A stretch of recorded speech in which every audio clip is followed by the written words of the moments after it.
સાથે સામાન્ય બાબતે બોલાચાલી થતા મામલો બીચક્યો હતો। ખોડિયાર નાસ્તા હાઉસમાં જાનૈયાઓને બોલાચાલી થતા કેટલાક લોકોને સામાન્ય ઈજા થતા હોસ્પિટલ પણ ખસેડાયા હોવાના દ્રશ્યો સામે આવ્યા હતા। વલભીપુર પોલીસને જાણ થતા દોડી ગઈ હતી। લાઠીથી અમદાવાદ જાન જઈ રહી હોય ત્યારે વલભીપુરના પાંજરાપોળ પાસે આવેલી ખોડિયાર નાસ્તાની દુકાનમાં ઘટના બની હોવાનું સામે આવ્યું છે।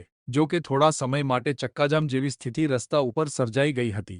જાનૈયાઓને લઈને સ્થાનિકોમાં રોષ જોવા મળ્યો હતો।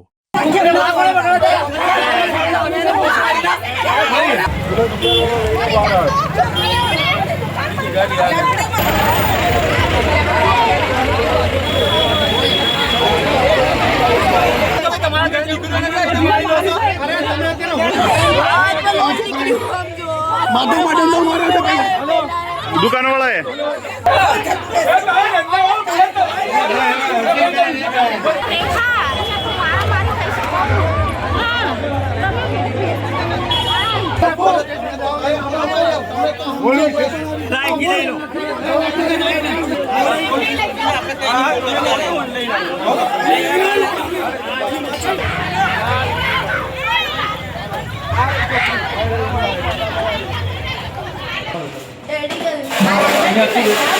ડેડી કરે. એ દાદા ગાય બે જણાની જરૂર છે, બે જણા